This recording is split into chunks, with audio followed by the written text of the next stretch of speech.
Os insultos regressaram ao Parlamento, o tema não é novo e desta vez é a deputada socialista Ana Sofia Antunes o alvo das provocações.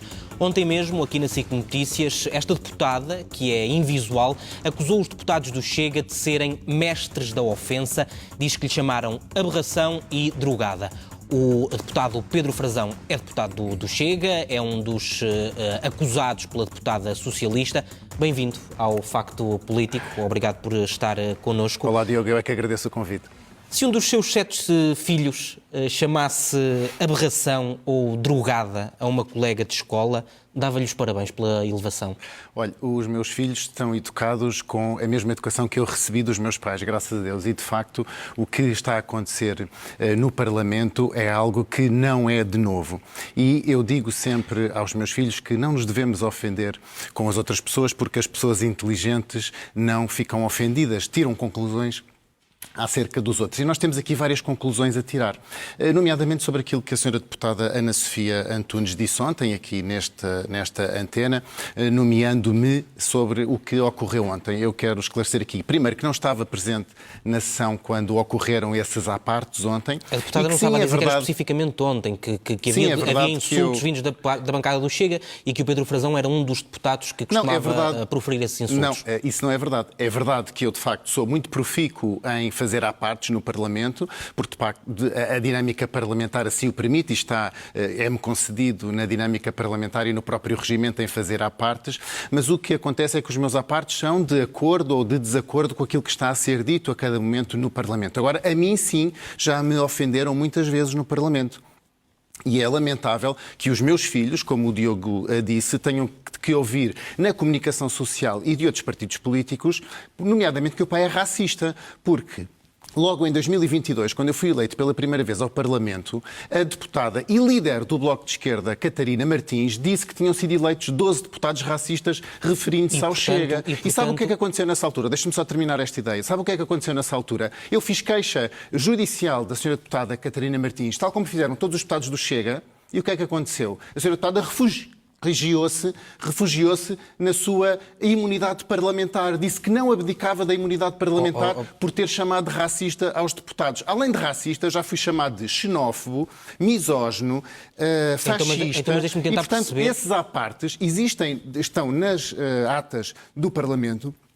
Também há partes a chamarem-nos fascistas. Deixe-me só então tentar perceber se o facto de lhe chamarem fascista e racista justifique que depois, na volta, os deputados do Chega chamem aberração, drogada a uma deputada da outra bancada. Eu estou a ser entrevistado e eu estou a dizer que eu não chamei isso a ninguém. E é preciso ver aqui também que na dinâmica parlamentar não é a primeira vez que isto acontece. E, portanto, é de Mas lamentar, não é normal a troca de insultos, ou é? Não é normal e é criticável. Eu também não me revejo. É porque ontem ouviu... Diogo, desculpa, eu fui convidado para uma entrevista, o Diogo põe uma pergunta, eu faço uma resposta, porque senão isto não é uma entrevista, é um debate com alguém que está a representar a extrema imprensa. E eu acho que ainda não há nenhum partido da extrema imprensa. Portanto, o Diogo fez uma pergunta, deixa-me responder, se faz favor. Pode ser? Pronto. Força. Muito obrigado. Então, o que está a acontecer aqui é que está a haver um enfoque muito grande nas respostas que o Chega dá com o objetivo de bestializar o Chega, de denegrir o Chega, para permitir uma mais fácil eliminação do Chega. Isso é o que está aqui. É a narrativa de todos os partidos que estão contra o Chega e é também a narrativa da comunicação social, deixe-me dizer-lhe. E talvez os 55 milhões do plano do Governo para a ajuda à comunicação social esteja a ajudar nesta narrativa da comunicação social que está a seguir exatamente aquilo que os partidos querem, tanto o partido que está no poder como os outros partidos. Mas ainda não me disse que é errado chamar aberração a um deputado. Não, claro que é errado. Mas também é errado a senhora deputada Isabel Moreira, que foi quem esteve no início deste bate-boca, porque o borrão da sessão parlamentar já saiu e está perfeitamente nítido, se o Diogo for consultar, que foi a deputada Isabel Moreira que falou no filho do deputado Filipe Melo, e já que começámos esta entrevista a falar em filhos, eu quero mandar aqui uma saudação e um abraço ao deputado Filipe Melo, que tem um filho que é neurodivergente, e que a senhora deputada Isabel Moreira disse diretamente para o deputado Filipe Melo: vai pagar a pensão dos teus filhos, o que nem sequer tem lógica nenhuma, porque os filhos moram com o deputado Filipe Melo e com a sua mulher, atacou diretamente o Dinis, que é uma criança de 11 anos e que ainda não fala. E, portanto, e a senhora deputada Isabel Moreira sabe perfeitamente que o deputado Filipe Melo tem um filho neurodivergente com 11 anos que não fala e que tem dificuldades. Já se percebeu que repudia as acusações da deputada Isabel Moreira do Partido Socialista e de outros. Não, mas deixe-me só para conseguirmos fechar este assunto, se as considera erradas e se também considera erradas estes insultos que são associados aos deputados do Chega, de aberração, que foram dirigidos à deputada Ana Sofia Antunes, se o Chega não devia pedir desculpa. Isso estará na consciência do deputado Filipe Melo. Mas acha que devia pedir desculpa? Não, é que a esquerda está a fazer também aquilo que acusa sempre o Chega de fazer, e a comunicação social também, que é atribuir as culpas coletivas. Porque quando o Chega fala de ciganos, quando o Chega fala de imigrantes... Mas se estivesse no lugar do deputado Filipe Melo, pediria desculpa? Posso terminar a minha pergunta? Não, mas tenho que responder à minha pergunta. Se eu estivesse no deputado Filipe Melo, não teria dito aquilo em primeiro lugar. Agora, eu percebo que o deputado Filipe Melo, respondendo é um ataque vil e soez da deputada Isabel Moreira, que falou no seu filho, que é neurodivergente, tem 11 anos e não fala, volto a repetir, e que a deputada sabe aquilo que estava a falar, porque o deputado Filipe Melo, já em várias intervenções no Parlamento, falou do seu filho e falou dessas questões da educação de inclusão. Portanto, a deputada Isabel Moreira, que nem estava sentada na primeira fila, saiu do seu lugar, veio-se sentar ao lado da senhora deputada Ana Sofia Antunes para começar a instigar o Chega a responder. Alguns deputados do Chega, infelizmente, morderam esse isco e começaram a responder. Portanto, é preciso ver aqui um contexto. E depois quero dizer também o seguinte. Tudo isto começou com uma frase mal colocada da deputada Diva Ribeiro, é verdade. E, de facto, a deputada Diva Ribeiro não foi feliz na forma como transmitiu a ideia que queria transmitir, porque, de facto, a ideia não foi percebida. Mas o que a deputada Diva Ribeiro queria dizer é que a esquerda e a lógica marxista tenta sempre colocar grupos de pessoas, utilizando as suas características pessoais, na posição dos oprimidos, para depois tentar atacar os opressores. E faz isto sempre com os homossexuais, com os patrões, com os empregados, com os filhos, com os homossexuais. E, portanto, o que a senhora deputada Diva Ribeiro queria dizer era que a situação de deficiência não deve ser utilizada pelos pseudo-marxistas. Foi a primeira vez que a deputada Ana Sofia Antunes falou sobre esse assunto no Parlamento. Aliás, tem falado sobre outros assuntos no Parlamento. Exatamente. Até, a deputada Diva Ribeiro disse que só falava sobre esses assuntos e, portanto, não é verdade. Eu acabei de dizer que a ideia tinha sido mal colocada. Mas o que aconteceu a seguir é que foi muito grave, porque a bancada do Chega foi absolutamente vilipendiada e respondeu àquilo que foram os insultos da bancada do PS. Deixe-me avançar, porque eu quero fazer-lhe uma pergunta muito concreta sobre a proposta do Partido Socialista para serem criadas sanções aos deputados nestas circunstâncias. Concorda com esta ideia? Isso já foi discutido na legislatura anterior com o presidente de má memória, Augusto Santos Silva, que veio também com essa ideia. Mas não se podem atribuir, volto a dizer, as culpas coletivas à bancada do Chega quando são alguns deputados que fazem algum tipo de apartes. Portanto, o que nós temos que fazer aqui não, é, mas de aqui facto, não é um exame atribuir de consciência. A culpa coletiva, aqui seria sancionar um deputado especificamente. Já disse que estes dois deputados do Chega estiveram mal nestas declarações. Portanto, seriam sancionados. Bem, isso faz parte. Nós estamos disponíveis para esse debate. Aliás, o próprio André Ventura, ontem, presidente do meu partido, disse isso mesmo, que estamos disponíveis para a autocrítica. Mas também tem que haver, então, sanções para todos os lados, porque eu já fui chamado de racista, fascista, xenófobo, misógino, à frente de toda a gente. Isto faz parte das atas parlamentares e quero também aqui repudiar já agora. A regra aquilo se aplicar há de ser para todos. Claro, obviamente, há de ser para todos e, portanto, não pode depois os deputados, como fez a senhora deputada Catarina Martins, líder do Bloco de Esquerda, que se escudou na sua imunidade parlamentar depois de ter chamado racistas aos dois deputados do Chega. Portanto, eu não estou para ter em casa os meus 7 filhos, como o Diogo disse, a ouvirem o pai ser chamado de racista, misógino, fascista, que para mim são ofensas muito graves e depois não haver consequências. continua a achar que o Chega nunca tem que pedir desculpas coletivas por algumas coisas que alguns deputados especificamente fazem. Por exemplo, o deputado Miguel Arruda ter sido acusado Miguel Arruda já não é deputado do Chega. Mas foi escolhido pelo Chega e foi enquanto deputado do Chega, bem, ou seja, também deputado do Chega. Sim, mas olha, acho muita graça porque o Diogo nunca ouvi fazer essa pergunta aos deputados que são arguidos por corrupção do PSD. Eu nunca ouvi um jornalista perguntar ao PSD porque é que escolheu deputados que foram depois acusados por corrupção. Portanto, quando há a escolha de deputados, nós temos à nossa frente o currículo académico e a história pessoal do deputado. Do deputado Miguel Arruda nada fazia antever que isto fosse acontecer. Isto é o ocorrido é do domínio quase da psiquiatria, não é? Portanto, é uma pessoa que tem formação superior, tem 2 mestrados, é empregado numa empresa pública da região autónoma dos Açores, tinha uma família estável e era uma pessoa que se apresentava como idónea. Agora, o que é que o Chega pode fazer? André Ventura disse muito bem, um líder político não consegue escolher os problemas que tem, mas consegue escolher como reage. E o que é que André Ventura fez? Imediatamente pediu ao Miguel Arruda que saísse do partido. Bem, Miguel Arruda, na sua liberdade e no seu mandato de deputado da Nação, não quis sair. E o que é que nós fizemos? Imediatamente retirámos-lhe a confiança política, ele passou a deputado independente. Não é a primeira vez que isso acontece no Parlamento, aliás.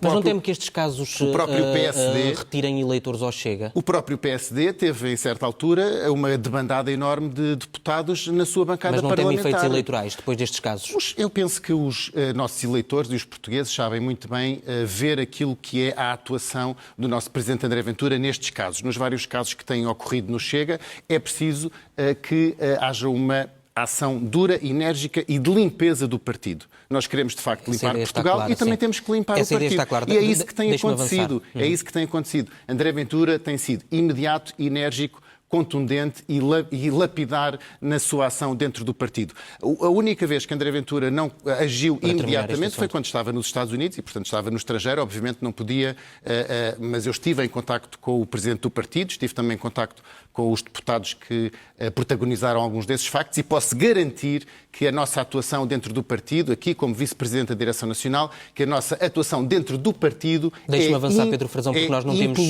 temos muito tempo. Eu tenho várias perguntas para lhe fazer. Uma delas está relacionada com o facto de o Pedro Frazão ser especialista em partilhar desinformação nas redes sociais. Como assim? De que é que tem medo? Como que a assim? realidade Partilhar não se alinhe com as suas ideias? Assim? Já foi condenado, inclusivamente, pelo Tribunal por ter dito que Francisco Louçã recebeu uma avença por parte do Banco Espírito Santo. Disse que em Nova Iorque era possível abortar até ao fim da gestação. E é verdade. Não é verdade, até às 24 semanas. Usou imagens falsas para dizer que os imigrantes comiam animais de companhia em Portugal. As imagens são verdadeiras e não foram desmentidas. Ainda bem que fala no caso do Francisco Louçã, porque não, mas eu dá não uma quero falar disso, eu quero lhe perguntar de que é que tem medo. Eu não quero falar dos porque... casos em concreto, eu quero lhe perguntar de que é que tem medo. Eu não tenho medo de nada, por isso é que estou aqui, por isso é que aceitei o convite para vir à sua entrevista e estou aqui a dar a minha cara e estarei em qualquer lugar, em qualquer candidatura a representar o meu partido na defesa de Portugal. Eu não tenho medo de nada, porque senão não estava aqui nesta altura. Mas acha que a desinformação é uma forma correta de se fazer política? Diogo, nesta altura difícil do Chega, eu estou aqui a responder às suas perguntas perante os portugueses e perante a nação. Portanto, não aceito que me diga que eu tenho medo de alguma coisa. Era o que mais faltava. Não estou a dizer, agora, estou-lhe a perguntar. Eu não sou especialista na sua pergunta, obviamente que existia uma intencionalidade.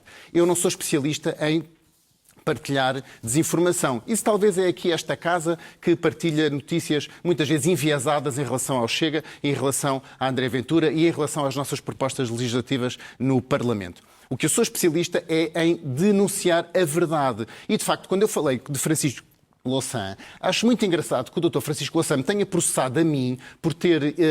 tentado explicar que o Bloco de Esquerda recebia dinheiro do BES, mas não processou nem a jornalista espanhola que teve na origem de todo o caso, nem processou o doutor André Ventura, que fez o retweet dessa informação, nem processou o José Maria Ricciardi, que fez um artigo no Jornal de Negócios. Era mentira. Fez um artigo no Jornal de Negócios. Bem, isso é a sua interpretação. Ou foi a interpretação do tribunal. Muito bem. Mas o que aconteceu foi que, à altura, o José Maria Ricciardi publicou um artigo no Jornal de Notícias dizendo que Louçã tinha várias caras e vários números de telefone e que almejava receber do BES e de Ricardo Salgado. A minha interpretação desse artigo de opinião que foi escrito por José Maria Ricciardi e que foi publicado é que, Francisco Louçã recebia contrapartidas do BES. É claro que José Maria Ricciardi não escreveu isso, mas eu acho muito curioso que Francisco Louçã nunca tenha processado José Maria Ricciardi por causa desse artigo e me tenha vindo processar a mim muito tempo depois. E sabe outra coisa que também é curiosa? É que enquanto o José Sócrates está há mais de 10 anos para ser julgado, o meu caso correu rapidinho nos tribunais. Em menos de 3 meses marcaram a audiência, saiu a sentença e eu fui condenado. Não acha curioso? O Presidente da República votou esta semana a lei que previa a desagregação de freguesias. Acha que o Parlamento vai reconfirmar a lei? Como é que vai votar? Olha, eu provavelmente vou votar como votei vou-me abster. Mas o Chega não é contra o aumento de cargos políticos? O Chega é contra o aumento de cargos políticos e por isso é que não votámos favoravelmente. Agora, mas também não votam contra, não se importam que estes cargos políticos aumentem? Não é uma questão de não nos importarmos, é uma questão de respeitar aquilo que foi o trabalho da Assembleia da República e o grupo de trabalho e respeitar também as populações. Sabe que muitos destes pedidos vêm das próprias populações e, portanto, devem ser tidos em conta. Mas o efeito prático é o aumento de cargos políticos. Mas nós não votámos a favor. Nós não votámos a favor. Mas também não impediram que a lei avançasse com um voto contra, por exemplo. Mas a abstenção é um direito que assiste aos partidos, ou acha que não? Acha que os partidos devem só votar contra ou a favor? Acha que não se podem abster? Eu estou a notar que o partido é contra o aumento de cargos políticos. E por isso é que não votámos a favor. Que é verdade, não é? Exato. Mas também não votaram contra. Repara uma coisa. Não acha que é uma contradição? Não é contradição nenhuma. Não é contradição nenhuma porque nós, apesar de sermos contra os cargos políticos, respeitamos a vontade das populações. E, portanto, o que está aqui em conflito é exatamente essa questão que o Diogo está a colocar. Nós não votamos a favor exatamente porque não acreditamos que este crescendo de organizações administrativas, digamos assim, no fundo das juntas de freguesia, vai trazer algum benefício líquido. Porquê? Porque a aproximação da administração pública às populações não está, no meu entender, exatamente no número de juntas de freguesias que existem, mas sim nos serviços que elas dão às populações e da forma como as conseguem dar. Ora, aí o que é que nós devíamos fazer? Uma verdadeira reforma da administração pública local, que é isso que o Chega vem pedindo há muito tempo. E é por isso que não votámos a favor. Não votámos contra, porque respeitamos o pedido das populações e não queremos, obviamente, ir contra aquilo que é o sentimento de algumas populações no nosso território, porque respeitamos muito o nosso território e porque temos uma grande implantação autárquica, já desde 2021, elegemos mais de 300 autarcas contra todas as previsões que faziam exatamente aqui neste painel, nesta estação, aqui nesta mesma mesa. Vai ser candidato autárquico? Vou ser candidato autárquico, sim. A que Câmara? Com muito orgulho. Ainda não estou em posição de poder revelar, mas será uma Câmara de muita importância nacional e na área metropolitana de Lisboa. É Lisboa? Não estou em condições de anunciar. Para Lisboa, o que eu lhe posso dizer é que nós temos que ter um candidato no Chega que seja facilmente reconhecível pelos lisboetas, que tenha ideias no sítio certo, que saiba defender os lisboetas daquilo que são, neste momento, os cancros da cidade. E os cancros da cidade, neste momento, são uma imigração descontrolada, são uma insegurança atroz que faz com que as pessoas não saiam de casa à noite com medo de serem assaltadas, com medo de se cruzarem com situações de droga e com medo de poderem ter a sua segurança pessoal colocada em causa, com o drama do lixo. Conhece bem a realidade de Lisboa, já esteve a estudá-la? E com o drama, devo dizer-lhe, das ciclovias, porque Moedas prometeu retirar as ciclovias de Lisboa e elas continuam todas no mesmo sítio. E mais uma coisa, o drama do estacionamento. Devo dizer-lhe que o nosso candidato... Estou a ver que conhece bem Lisboa.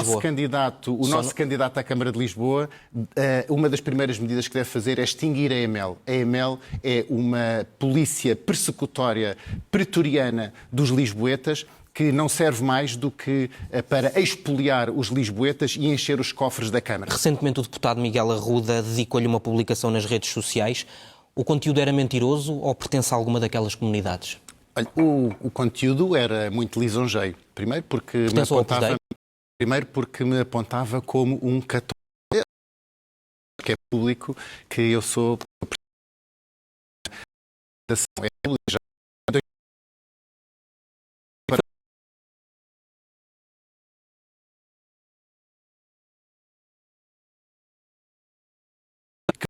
que teve a de capa em 2020, quando eu fui para a Direção Nacional do Chega, e o título da capa do sábado era Académicos e Opus Dei entram na Direção Nacional do Chega. Eu respondi ao jornalista e não neguei, porque eu dou a cara. Eu estou aqui perante os portugueses para dizer aquilo que eu sou. Sim, eu sou católico, pertenço a uma organização que não é secreta, é uma organização reconhecida da Igreja Católica e, portanto, essa publicação